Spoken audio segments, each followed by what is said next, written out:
80 millones de puestos de trabajo que se perdían con la revolución digital, pero que se iban a compensar con unos 160 millones de puestos de trabajo. Ahora, con pandemia las cosas se dificultó, sin embargo, requerimos o necesitamos tener las competencias digitales. Y para las personas con discapacidad, claramente, también necesitan tener esas competencias digitales para mantenerse en este mundo laboral. La inclusión de la diversidad es inminente, ¿cierto? Frente a lo cual nosotros tenemos algunos actores. ¿Se está viendo la presentación, por favor? Sí, se ve bien, Luis Felipe. Ya. Los actores del mundo laboral, tenemos migrantes, género, ¿cierto? En donde hemos visto que han habido luchas importantes del grupo feminista, migrantes que tienen una doble función, que aportan tanto a su país de origen cuanto a su país de residencia. Políticas en pro del grupo LGTBIQ+, más 60 también, ¿cierto? Aquí hay estudios importantes de Travesía 100, para acá, para Chile, jóvenes, ¿cierto? Y claramente personas con discapacidad, un actor fundamental. Dentro de toda esta diversidad tenemos características visibles, ¿sí? Evidentes, raza, edad, sexo, y tenemos características invisibles, discapacidad, nacionalidad, orientación sexual, idioma, educación, cultura, religión, ¿cierto? Esto es importante considerarlo a la hora de ver las brechas que se transversalizan en toda la diversidad, invisibilidad, o invisibilización, estigmatización, discriminación, ¿cierto? Todos ustedes saben, todos sabemos que la discapacidad ha existido desde siempre, pero recién el momento que empezamos a instalar las políticas públicas, ahí es cuando como empresas sobre todo nos preocupa o nos conmueve, ¿cierto? Y ese momento empezamos a generar oportunidades laborales, y esto va a permitir sacar de la pobreza y detener esas desventajas acumulativas. Claramente tenemos el conocimiento, pero más que sabido, la fundación que ustedes capacitan y sensibilizan en estos temas, que el 15% de la población mundial tiene algún tipo de discapacidad, es decir, 1.000 millones de personas en el mundo. Por lo tanto, los países en Sudamérica también se han tenido que comprometer. Se dieron cuenta que esto no era de buenas prácticas, sino de políticas públicas, ¿sí?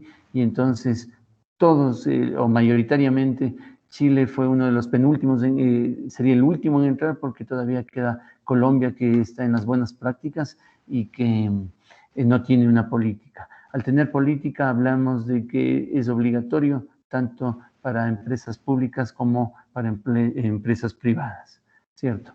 La legislación que abriga a la discapacidad, que protege a la discapacidad, con la que se legisla la discapacidad, son varias, y es interesante verlo esto, porque desde la empresa generalmente se ve, o la preocupación mayoritaria es cuando nos enfrentamos a la ley 21.015, ¿sí? A esta obligatoriedad de un 1%. Pero vamos viendo cuáles legislaciones tienen que ver con la discapacidad.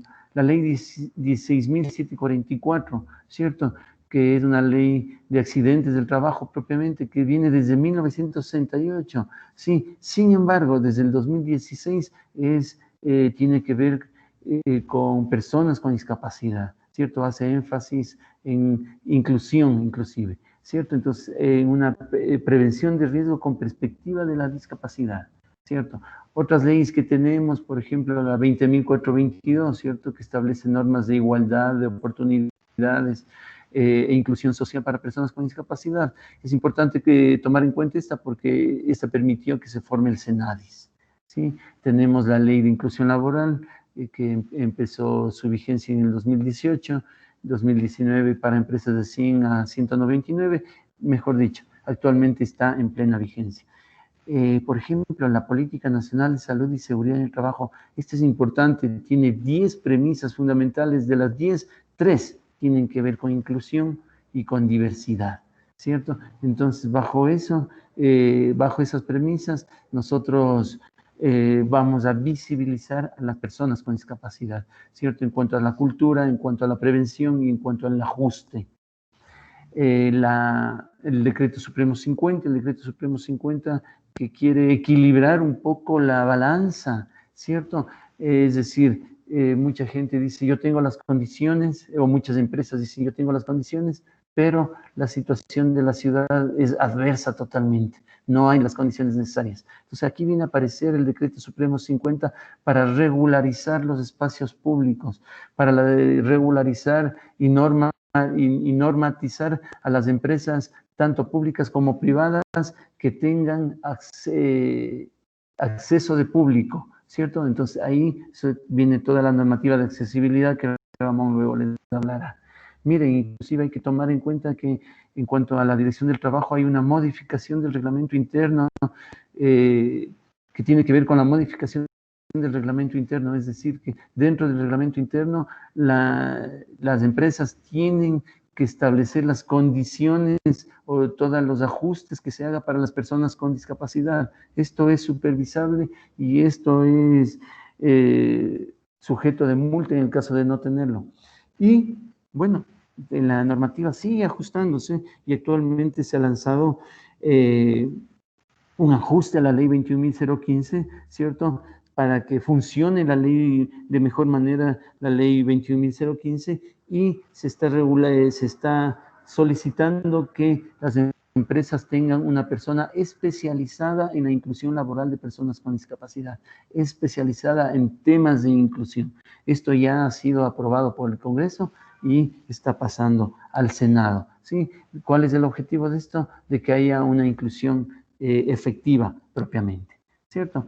Nosotros, al igual que ustedes, y ustedes en esto tienen amplia experiencia, nosotros venimos trabajando desde el 2016, 2017 en la inclusión, también generando cultura inclusiva en función a la ley, y hemos visitado empresas y hemos hecho nuestros diagnósticos.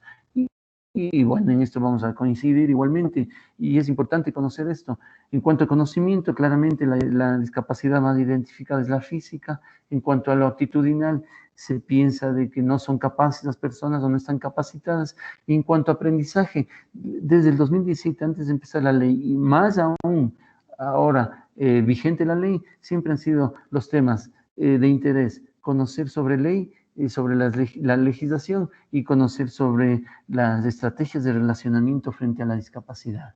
En otro rubro igual, y aquí en este rubro salmonero que nosotros trabajamos, salió este riesgo un riesgo de deseabilidad que se llama. Es interesante esto porque una cosa es lo que decimos, ¿cierto?, de boca para afuera, es decir, lo que socialmente es adecuado, y otra cosa es lo que pensamos internamente, ¿cierto? A veces podemos decir, sí, es importante que haya oportunidades para las personas. Esto hablo de la población, de este rubro. Es importante que haya oportunidades, pero cuando nos toca y decimos y preguntamos, ¿cómo podemos ayudar? ¿O pueden hacer un trabajo similar al nuestro? Bueno, no, nunca es para tanto, ¿no? ¿Cierto? Ahí sí van a necesitar otro tipo de ayudas. Entonces, surgen ese tipo de riesgos. Y en otro de los rubros que vimos, también ya hablamos de este riesgo de actitudinal, de este sesgo actitudinal de pensar de que las personas con discapacidad se podrían accidentar más fácilmente. Y aquí ya surgen temas de interés. Bueno, el lenguaje positivo, la utilización de un lenguaje adecuado es importante, ¿cierto? Porque definitivamente el lenguaje genera realidades. Cómo convertirse en empresa inclusiva, equidad, género, migración, bueno, ya son temas. Por eso es que yo abrí el conversatorio de hoy, abrí con el gran paraguas, que es diversidad, ¿cierto? Para aterrizar en discapacidad, y ahí tenemos todo lo que ya sabemos, todo lo que ustedes diariamente sensibilizan, los tipos de discapacidad vigentes, ¿cierto? En donde tenemos que hacer, ir observando, aclarando y asesorando a nuestras empresas, y las barreras a las que se enfrentan cada una de ellas, que tenemos barreras actitudinales y barreras arquitectónicas, ¿sí? Entonces, trabajar en la cultura, trabajar en la prevención, trabajar en la accesibilidad, fundamental. Y de acuerdo a eso, nosotros hemos hecho un planteamiento, ¿no? Vamos visibilizando barreras actitudinales, ¿cierto? Desconocimiento de trato, ¿sí? Me voy a relacionar con personas con discapacidad y no sé cómo relacionarme. Lenguaje peyorativo, perdón, utilizo un lenguaje inadecuado para referirme a la persona con discapacidad, o pensamos que en las empresas van a ser paternalistas, ¿cierto? Esos son sesgos propiamente o barreras. ¿Cuál va a ser el eje de intervención en eso? Tiene que ser un eje actitudinal o de relacionamiento. ¿Cómo va a ser ese accionar? Con un trabajo de cultura inclusiva propiamente, ¿cierto?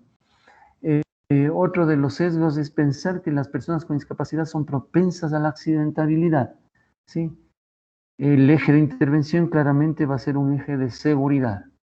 El accionar tendría que ser a través de una prevención de riesgos inclusiva con perspectiva de la discapacidad o seguridad y salud ocupacional con perspectiva de discapacidad, ¿cierto? Uno de los sesgos mayores en las empresas es pensar que se me cae la productividad, ¿cierto? Por lo tanto, son menos productivos. Entonces, hay que centrarnos en un eje de intervención de productividad. ¿A través de qué? A través de los ajustes al puesto de trabajo. Un adecuado estudio de puestos de trabajo va a favorecer para que la persona sea productiva. Y en ese momento nos centramos en la competencia. Al centrarnos en la competencia desaparece la discapacidad, pero no desaparece porque sí, sino ha habido que hacer una serie de ajustes, trabajar en la cultura de toda la gente, mirar la prevención, mirar una prevención de riesgo con perspectiva de discapacidad, ¿cierto? Y hacer los ajustes necesarios. Y aquí voy a topar ya lo que es discapacidad, pero asociado a lo que es empresa y para darle el paso a Ramón. Cuando hablamos de discapacidades siempre nos vamos a centrar más que en lo que no puede, ¿cierto? Siempre nos vamos a centrar en lo que es capaz la persona, definitivamente, en su habilidad. Cuando tenemos identificada su habilidad, ¿cierto? Podemos sacar las recomendaciones, ver lo que se puede hacer con esa. Sí, si tenemos una persona con discapacidad auditiva, su habilidad es visual, por lo tanto, la recomendación va a ser en función a una habilidad que desarrolla lo visual.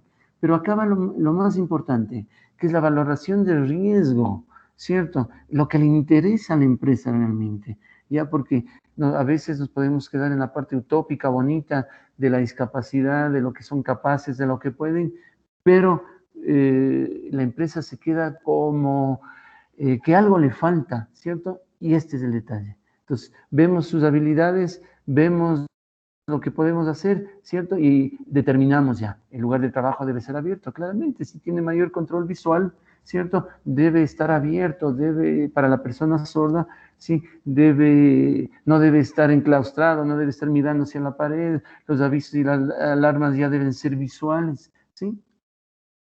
Igualmente con la discapacidad física, nos centramos en la habilidad y una vez que nos centramos en la habilidad, evitamos los riesgos de cualquier manera, ¿cierto?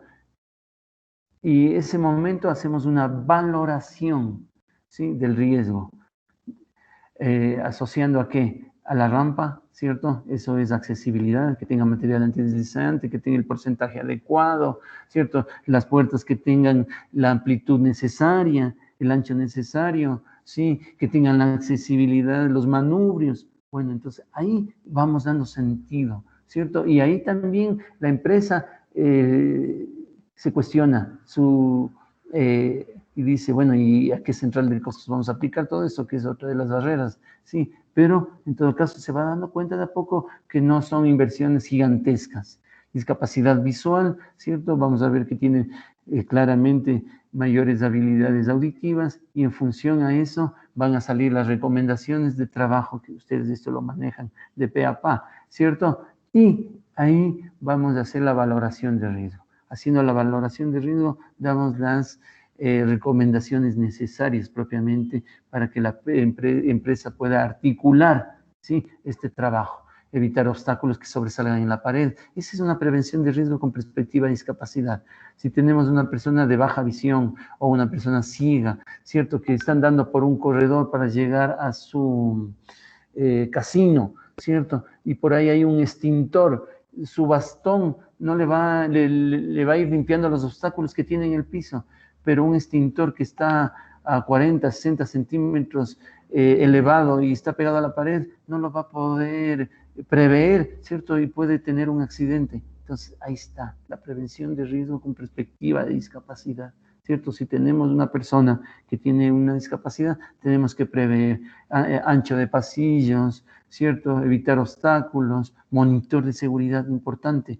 Esto es importante para casi todos los tipos de discapacidad, ¿sí? Una persona que prevea discapacidad intelectual, que, bueno, esa es la expertise de ustedes. Nosotros aquí le ponemos de manera muy general, ¿cierto? Siempre nos centramos en sus habilidades para sacar las recomendaciones y de acuerdo a eso valoramos el riesgo que pueda tener dentro del lugar de trabajo, señalización clara y sencilla, inclusive gráfica, ¿cierto? En algunos casos, no en todos, como ustedes lo conocen, no han accedido al proceso lectoescritor, ¿cierto? Controlar los riesgos de atropellos por vehículos, ¿sí? Por distracciones. Entonces, qué importante el monitor de seguridad, ¿sí? Discapacidad psicológica, ¿cierto? Asociado generalmente a trastornos psiquiátricos, ¿sí? Entonces, definiendo sus habilidades, definimos sus recomendaciones de lo que se debe hacer, ¿sí? Y ahí sí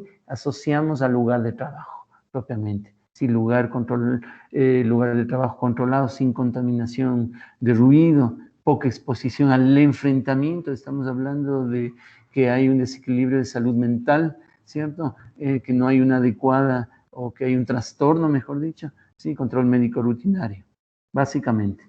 Esa es mi primera parte. Ramón, continúa, por favor.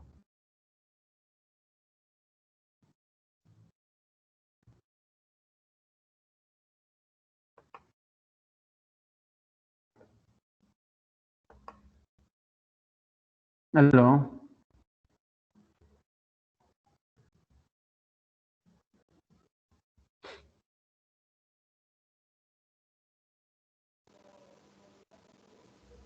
Ramón está silenciado, parece. Sí, ahora sí. Ah, Ahora perfecto. sí. Gracias. Ahora sí, ya. Ahora sí. Ya. Continúo yo, Javier Acertón. Ya. Continúa, Ramón. Sí. Sí, Bien, adelante. buenos días a todos. Un gusto, un agrado estar compartiendo con ustedes esta capacitación, esta actividad. Eh, Así que muy agradecido por la invitación.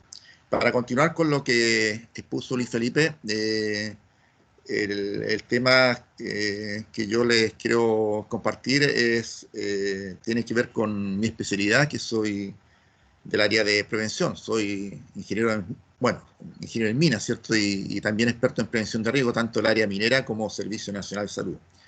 Y desde hace ya, ¿cuánto? 20, 22 años ya que estoy relacionado con el mundo de la discapacidad por un accidente que tuve en ese tiempo, el año 98. Y desde entonces, ¿cierto? He ido pasando por diversas etapas, algunas más complicadas, otras quizá no tanto, pero al final, gracias a Dios, logré insertarme, logré mantenerme y aquí estamos dándole con el tema ya que nos convoca.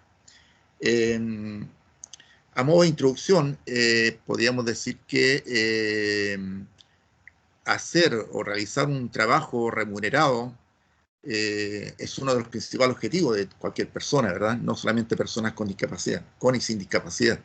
Y la inclusión laboral, bueno, posibilita esto, posibilita la libertad, la independencia mediante, bueno, los ingresos económicos, favorece también, por supuesto, la inclusión social y la estabilidad personal. Algunos elementos que dificultan la inclusión son varios, entre ellos ciertos obstáculos o barreras que yo diría que también a veces dificultan el acceso a la formación, a la capacitación o al estudio de personas con discapacidad, que algunas casas de estudio, llámese universidad, instituto u otras, a veces tienen muy limitados recursos, quizás para un tipo de discapacidad, pero quizás no para otros. Los criterios restrictivos en los procesos de selección también, los prejuicios de algunos empleadores y la sociedad en general, y barreras, por supuesto, que ya Luis Felipe ahí lo expuso, de diversos tipos, arquitectónica, urbanística, de comunicación, etcétera. Y más aún, situaciones como la que estamos viviendo, la que vivimos hace un tiempo atrás, el estallido social y esta pandemia que estamos viendo, obviamente nos dificulta más las cosas a las personas con discapacidad.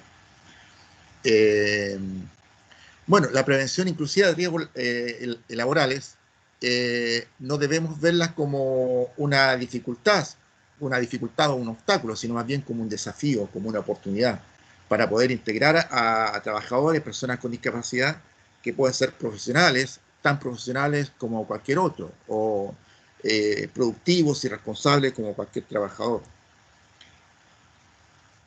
Cuando hablamos de seguridad, podemos decir, bueno, ¿y qué importancia tiene si estamos hablando de inclusión? ¿Por qué estamos hablando ahora de seguridad inclusiva? Antes de hablar de seguridad inclusiva, hablemos de lo que es seguridad. ¿Qué es lo que es seguridad? Bueno, es un concepto, ¿cierto?, que está incluido dentro de la pirámide de jerarquía de necesidades que tiene el ser humano, de Maslow, ¿verdad? Las primeras, obviamente, ya conocidas, necesidades biológicas, necesidades o fisiológicas, respiración, alimentación, etcétera, las principales. Pero en segundo lugar ya viene lo que es seguridad, sentirnos seguros, seguridad física, de tipo familiar, de salud, etcétera, etcétera. Por lo tanto, sí es un tema súper importante. Y en el tema de la inclusión, obviamente que seguridad inclusiva sí o sí tiene que venir de la mano porque le permite, ¿cierto?, la sustentabilidad de la inclusión de la persona, ¿cierto?, en el trabajo. ¿Qué es lo que es seguridad inclusiva? Es un conjunto de actividades técnicas orientadas a lograr niveles de riesgo aceptables para todos los trabajadores, independiente, como dice ahí, de sus capacidades y limitaciones. Pero, ojo, estamos hablando de niveles de riesgos aceptables. Nos está diciendo ahí sin riesgo, porque alguna institución o alguna instalación sin riesgo, eso es utópico, no existe. Cualquier actividad relacionada con ser humano, sí o sí, tiene que llevar, lamentablemente lleva un riesgo asociado, ya sea en la casa, en el trayecto y por supuesto también puede ser en el trabajo. Entonces vamos a hablar de riesgos aceptables, de riesgos tolerables. Los actores principales de esta seguridad inclusiva debe venir de arriba, de la alta dirección. Eh, y por supuesto de sus áreas de recursos humanos y seguridad y salud en el trabajo, seguridad y salud ocupacional. Y de ahí, por supuesto, hacer la bajada hacia el resto de la organización, llámese supervisión, comités paritarios, monitores de seguridad, trabajadores con y sin discapacidad, etc. Luis Felipe recién hacía énfasis sobre este tema, sobre los mitos a derribar con respecto a la contratación o vinculación de personas con discapacidad, que tiene que ver con la productividad quizás para algunos que puede ser deficiente, o la adaptabilidad, o la accidentabilidad. Ya Luis Felipe expuso eso, pero yo lo que podría ahí contribuir, yo diría que la ocurrencia de incidentes y accidentes va a depender de múltiples factores, entre ellos los factores personales. Y para que tengamos una exitosa gestión de seguridad en una empresa, obviamente tenemos que cumplir con los estándares de seguridad. ¿A qué nos referimos estándares de seguridad inclusiva? A los que ya Luis Felipe recién lo expuso. Todas las normativas, llámese leyes, decretos, etcétera, que algunas muy conocidas, otras quizá no tanto, pero que debemos conocer.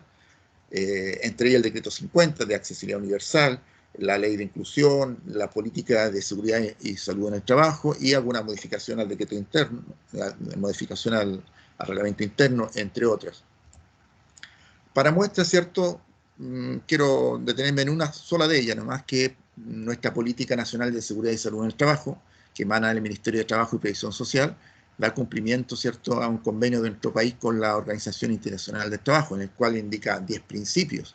Pero aquí solamente vamos a comentar los 4 que aparecen ahí, que el principio 3 habla sobre equidad de género, habla sobre los derechos y garantías que debe tener todo hombre y toda mujer en el trabajo, pero también todas las diversidades, diversidad sexual, orientación sexual, etc. Universidad de inclusión, integralidad, responsabilidad en la gestión de los riesgos. Y en el punto 10, yo también me quiero atener ahí, dice, ¿por qué es importante la prevención de riesgo inclusivo? Porque es una obligación legal, pero también obligación moral y ética.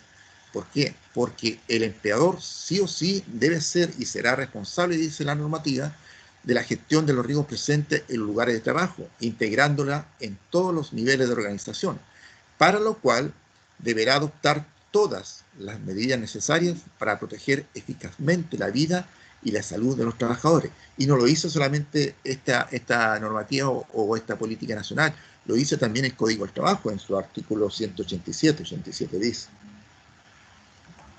Cuando hablamos de gestión de la prevención, hablamos por supuesto también de seguridad inclusiva. Y si vamos a hablar de seguridad inclusiva, tenemos que sí o sí hablar de seguridad participativa también. Porque hay un eslogan que dice, nada sobre nosotros sin nosotros, un eslogan muy conocido que ustedes también deben conocer o lo han escuchado. ¿Qué significa eso? Que se debe incluir a los propios trabajadores, personas con discapacidad, en todas las etapas del proceso de la gestión. Muchas veces ocurre que se va a hacer una rampa, se va a hacer una mejora, un ajuste, un puesto de trabajo, y si no se le consulta al usuario, a veces no queda bien adaptado o en forma ergonómica para ese usuario. Por eso es importante, para lograr estos propósitos, avanzar por etapas, ¿verdad? La primera etapa es el diagnóstico de la situación en una empresa. Si yo quiero llegar a tener una buena gestión de riesgos, inclusive en mi empresa, debo comenzar por esta primera etapa. Y para hacer un buen diagnóstico, debo tener claro la línea base que tengo al interior de la empresa, es decir, entre ellas un catastro de vinculación de trabajadores, personas con discapacidad, qué tipo de trabajadores, cuántos tengo, qué tipo y grado de discapacidad pueden tener, determinar el estado de nivel de cultura inclusiva y de seguridad, conocimiento de accesibilidad, etcétera, etcétera. El segundo punto, ahí recién para poder llegar a la implementación de esta gestión tenemos que haber pasado, por supuesto, con la primera etapa, que es el diagnóstico. Al llegar a esta etapa tenemos que trabajar en la identificación de peligros, pero no los peligros ya conocidos, que me puedo caer, que me puedo quemar, que puedo tener contacto eléctrico, etcétera, sino estos peligros que son con perspectiva de discapacidad, barreras actitudinales, barreras físicas, arquitectónicas o incluso algunas limitaciones propias del trabajador. El segundo punto, una vez que tengo identificado estos peligros, la evaluación de estos riesgos, la incorporación de las perspectivas de trabajadores con discapacidad. Y para eso debo usar ciertas herramientas que son conocidas para la identificación de estos peligros y la evaluación de riesgos. Entre ellos, la lista de verificación o checklist, mapa de riesgo, matriz de riesgo inclusivo, entre otras. Una vez que tengo estos dos puntos, recién puedo ya empezar a trabajar o a identificar cuáles serían las medidas de control sobre esto y el mejoramiento de estos estándares. Y, por supuesto, también los estudios post-trabajo, ver los ajustes razonables, capacitación participativa e inclusiva, a lo que hablamos recién también, y ahí llegar recién al punto 6, que es ya, una vez que tengo esta gestión, hacer una evaluación y seguimiento de estas actividades. Y finalmente, incorporarla al ciclo de mejora continua. Algunos conceptos que son básicos que debemos saber, y seguramente más de algunos de ustedes lo saben, el concepto de peligro y de riesgo. No siempre, o sea, hay muchas personas que lo usan en su conversatorio normal como sinónimo, y en realidad tienen una gran diferencia, lo que es peligro y lo que es riesgo. Peligro es toda circunstancia o condición que tiene el potencial de producir un daño, una pérdida, lesión a las personas, daño a los equipos, a la propiedad, etc. Y riesgo es la probabilidad de ocurrencia de ese evento. Por ejemplo, si tengo un hoyo ahí, una excavación, si yo voy a pasar por ahí en una construcción, obviamente está la posibilidad, el riesgo que yo me pueda caer, pero puede que no me pase. Entonces ahí ya yo estoy hablando de la probabilidad de ocurrencia, ¿cierto? Si hay exposición al peligro, entonces está la probabilidad que tal vez me pueda ocurrir. Entonces, por eso que ahí en el gráfico que aparece en el lado derecho, a mayor peligro y mayor exposición, voy a tener un mayor riesgo, ¿verdad? Cuando hablamos de identificación de peligros, es importante referirnos, para poder identificarlos de mejor forma, al decreto 50 de accesibilidad. Y ahí lo indica claramente, que tenemos que ver, empezar por el uso del acceso externo de la empresa. Antes de entrar a la empresa ya yo debo tener eso ya accesible. Y también los peligros por el desplazamiento al interior de la empresa. Los peligros que puedo encontrar en el trabajo, en el puesto de trabajo donde se desempeña la actividad del trabajador, con la relación que tiene con los equipos, con la herramienta, especial para personas con discapacidad, movilidad reducida o discapacidad visual, o peligro por fatiga física, disposición, desplazamiento, incluso manejo manual de carga. También, dentro de esto, tenemos que identificar cuáles podrían ser los riesgos psicosociales que podrían afectar a las personas con discapacidad, y aquí entra también a tallar el tema de las barreras actitudinales que podemos encontrar al interior de la organización, exigencia psicológica, posibilidad de desarrollo inexistente o calidad de liderazgo deficiente, entre otros. Y el punto 4, también tenemos que saber identificar los riesgos de amenaza y desastre, que también afectan a todas las personas, pero más aún a las personas con discapacidad, cuando tenemos tsunami, sismos, terremotos, inundación, etcétera, etcétera. Y en situaciones de emergencia, como la que estamos viviendo, esta pandemia, también tenemos que saber identificar cuáles son los factores de riesgo que no solamente afectan a todas las personas, sino que fundamentalmente también a las personas con discapacidad. Entre ellas barreras arquitectónicas que impiden acceder a lavamanos, por ejemplo. Hay muchos lavamanos que tienen un pedestal, y las personas con discapacidad física que nos movilizamos en silla de ruedas, como el caso mío y de otras personas, nos complican estos lavamanos que tienen pedestal. Dificultad para poder acercarnos como corresponde. Dificultad para mantener el distanciamiento social. Uso frecuente de las extremidades, ¿cierto? Obviamente necesitamos usar las extremidades de las manos para poder movilizarnos. Obstáculos para acceder a medios alternativos de traslado y transporte también. Y, por supuesto, la medida de control para esta situación, bueno, ojalá todos, así como estamos acá, pudiéramos tener la oportunidad de tener un trabajo a distancia, teletrabajo, reducir al mínimo la exposición, contacto físico con otras personas, aprovechar los horarios especiales que tienen para personas con discapacidad o adultos mayores para ir a supermercados, farmacias, etc. Desinfectar con frecuencia los dispositivos, silla de ruedas, bastones, conocer su red de apoyo. Si algún familiar presenta síntomas, aislarlo inmediatamente, ¿cierto? Porque las personas con discapacidad tenemos mucho más vulnerabilidades por el sedentarismo, diabetes, hipertensión y otros.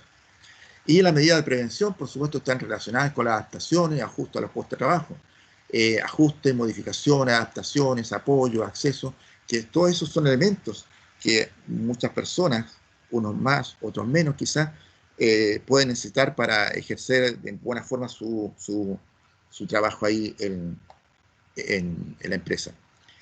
Finalmente, indicarles que hay una entidad que se llama Comité Paritario, que tienen que tener todas las empresas mayores que tienen más de 25 trabajadores, es decir, de 26 para arriba, que son los comités paritarios. Ellos están llamados a ser un factor fundamental en la aplicación de todas estas normativas y, por supuesto, también de la Política Nacional de Seguridad y Salud en el Trabajo, especialmente a lo que se refiere a la integración de los trabajadores, personas con discapacidad.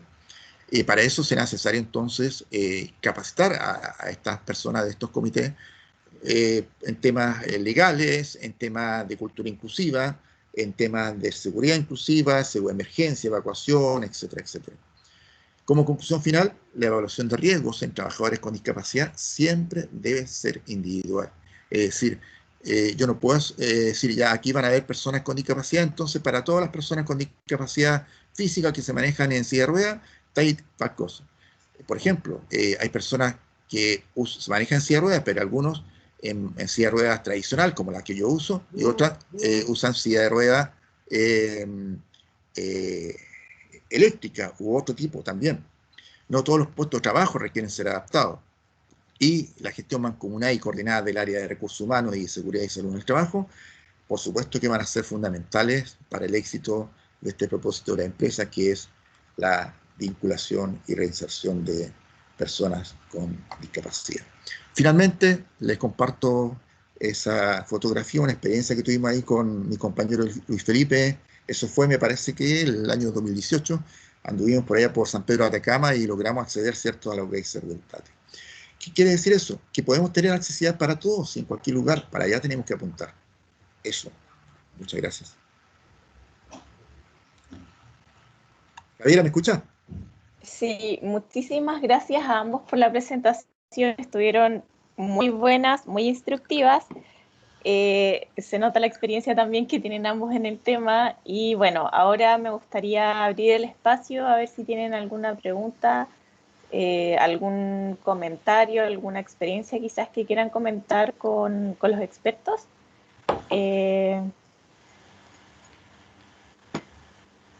Si no, voy a hacer preguntas yo para iniciar el conversatorio. ¿Alguien? Javi, ¿yo? Hola Isa, ¿cómo estás? Hola, ¿cómo estás, Javi? ¿Cuánto tiempo? Bien, gracias, sí. Oye, excelente la presentación, me encantó, muy buena, muy instructiva. Y solamente quería preguntar si es que nos podrían compartir el PowerPoint después de la presentación, si es posible. Sí, lo Sí, tiene, claramente. bueno, Javier ahí en la grabación, ¿o no? Sí, esto está grabado, así que si es que lo quieren volver a ver, y bueno, la presentación también se va a ver en la grabación, así que yo te voy a mandar el link cuando me llegue. Ya, ahora, muchas gracias, Javi. ¿Alguien más? Yo sí tenía una pregunta. Hola.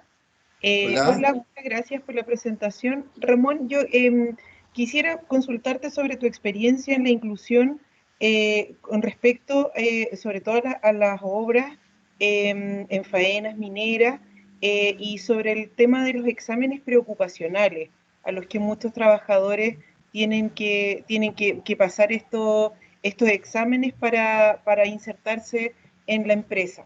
¿Cuál ha sido tu experiencia en el trabajo o en presentarse esos exámenes para personas con diferentes tipos de discapacidad? A ver, mi experiencia en el trabajo, como le explicaba yo, yo tuve el accidente el año 98. Yo en ese tiempo era jefe de departamento de prevención de riesgo de una empresa de ingeniería y construcción. Y estamos haciendo, por supuesto, un trabajo de seguridad en una de las divisiones de Codelco, en este caso en El Salvador. Y también, por supuesto, teníamos gente en otras faenas mineras ahí de la tercera región. Y bueno, me ocurrió el accidente, una situación, uno dice, nunca pensé, y bueno, y ocurrió. Fue un accidente de trayecto, un volcamiento de un buen cual yo iba como pasajero. Y de ahí, pues, obviamente, me cambió mi vida. Y de ahí la reinserción al mundo del trabajo después del tiempo que hice de rehabilitación en Hospital de Mutual. Comenzaron con algunos problemas, obviamente. Es decir, claro, cómo yo me inserto primero en la empresa y después cómo me inserto, ¿cierto? Porque una vez que ya logré superar esa barrera, mi jefe me dijo, ya está bien, yo acepto que tú sigas trabajando con nosotros, pero yo no soy el dueño de la empresa, yo no soy el dueño del lugar, es en este caso Codelco, nosotros estamos haciendo un trabajo para ellos, yo no sé si ellos te van a permitir que tú puedas ingresar allá. Y ahí nuevamente, obviamente tuve que conversar con la gente de Codelco, explicarle, bueno, obviamente ya me conocían y qué sé yo, y bueno, logré abrir una brecha, una pequeña ventanita, una pequeña puerta. Después, con el tiempo, en la medida que se fue, estamos hablando del año 98, no habían leyes, no habían normativas con respecto a eso. Y bueno, con la insistencia y con mi trabajo, obviamente también, se dieron cuenta que sí se podía, yo podía seguir siendo un elemento, un aporte, ¿cierto?, para el trabajo. Y así ocurrió también después, me cambié de otra empresa, etcétera, etcétera. Después ya me vine aquí a La Serena, yo estoy viviendo aquí en La Serena y he seguido vinculado al mundo del trabajo. Con respecto a la segunda, con respecto a la segunda parte de la pregunta que tú hablas con respecto a los exámenes preocupacionales, es un tema ahí que tiene que ver con los organismos administradores del seguro, en este caso llámese mutuales, bueno, también ICL, IST, ¿cierto? En el cual para algunas personas sí se lo facilitan y para otras personas es complejo. Por ejemplo, yo te voy a explicar algo. En el tiempo que yo estaba trabajando, cuando yo tuve un problema para venir a hacerme un tema que tuve, bueno, una infección urinaria que tuve yo por el tema de la sonda, qué sé yo. Entonces, cuando estuve en hospital de Mutual, la empresa me pidió una licencia y yo lo pedí a la Mutual y me dijo, no, pues que nosotros no podemos darte licencia por normativa, nosotros tenemos que dar un permiso médico, ¿cierto? Pero no una licencia médica. La licencia médica se da, ¿cierto? Lo da otra. Y para esta situación tuya no necesitas, porque Mutual te está pagando la pensión. Sí, pero yo aparte de eso, yo estoy trabajando y la empresa para poder, ¿cierto?, justificar que yo estoy en este tratamiento médico acá, necesito una licencia médica. Y ahí fue uno de los primeros problemas que tuve yo, en lo personal. Incluso hasta hoy día, todavía hay compañeros que están trabajando. Yo tengo un compañero que trabaja aquí en el hospital de la Llovalle, persona pensionado de Mutual, y tiene problemas con su licencia. Cuando tiene que ir a hacerse algún tratamiento o alguna cosa, algún problema que tiene, ahí hay un tema. ¿Por qué? Porque el formato que tiene la licencia no da esa opción para decir para las personas que estamos pensionados y además estamos trabajando, nos complica. Ahora, con respecto al tema de los exámenes preocupacionales, también hay otro tema ahí. Porque si una persona, por ejemplo, tiene problema auditivo, obviamente el examen preocupacional le va a salir eh, con problemas. Pero ¿de qué estamos hablando entonces? Si estamos hablando de que las personas que tienen algún problema con discapacidad, en este caso que estamos poniendo el ejemplo de una persona con discapacidad auditiva, ¿cierto? Se quiere reinsertar al trabajo, qué sé yo, entonces ahí entra a tallar, ¿cierto?, un tema, es decir, claro, puede trabajar, pero no en un lugar donde eh, ese problema que él tiene auditivo se le pueda seguir manifestando. Es decir, a lo mejor tendría que cambiar de puesto de trabajo. En ese sentido, quiero aportarte algo más, Ramón y Andrea, creo que nos preguntaste, ¿cierto? Eh, Mira, justo en cuanto a los exámenes preocupacionales, nosotros habíamos encontrado, por la visita que hicimos al mundo minero sobre todo, habíamos encontrado que es una barrera definitivamente para la persona con discapacidad. Como tú decías, Ramón, si la persona tiene una hipoacusia, inclusive, que no le va a permitir tener un 100% de audición y por lo tanto va a ser una barrera o un obstáculo para que ingrese, o un impedimento sería propiamente para que ingrese a trabajar en el área minera, ¿cierto? Un trabajo que está pendiente en hacerse ahí y que se había hablado al respecto con una de las mutualidades era ese, era el trabajo de sensibilizar y de dar esta información a las áreas médicas, ¿cierto? Un trabajo que quedamos pendiente. ¿Por qué? Porque es necesario ahí, si bien va a puntuar con una discapacidad, asociar al puesto de trabajo y a las competencias que va a requerir. Porque ahí sí, si asociamos con las competencias que tiene y al puesto de trabajo, posiblemente se minimice más aún o casi desaparezca esta discapacidad. Eso básicamente.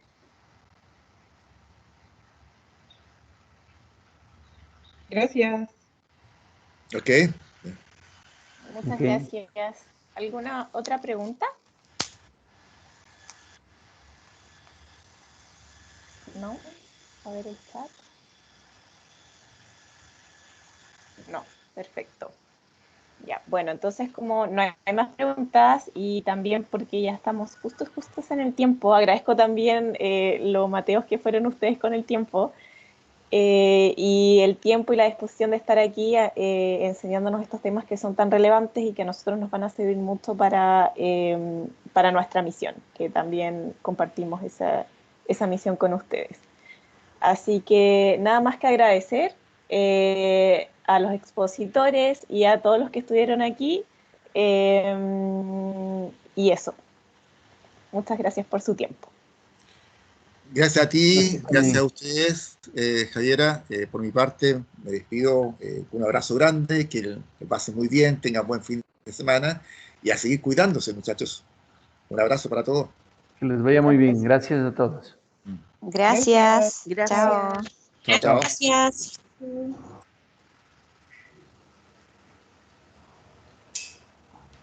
Muchas gracias. Ya, que estén muy Chao. bien. Aquí, Chao. gracias. Chao, gracias. Chao, Chao. gracias. Chao.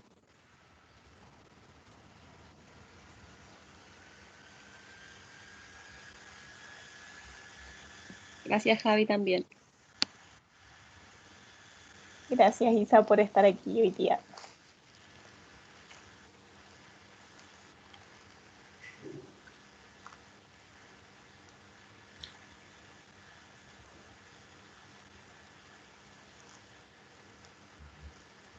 Ya, bueno, yo me voy a despedir porque tengo que correr a otra reunión, así que muchísimas gracias por el tiempo y también todas las molestias que hubieron de por medio y que aún así No, estuvieron aquí bien. con nosotros. No, Se lo cualquier cosa agradezco un estamos a la montón. orden, Javiera. Ya, pues, esté muy bien, Javier, estamos en Chao. contacto. Un Igualmente, abrazo. cualquier cosa estamos hablando. Oye, Que estén Seguro. súper. Javier, ¿alguna posibilidad que nos comparta la grabación? Sí, de todas maneras, cuando me llegue, porque esta cosa como que se demora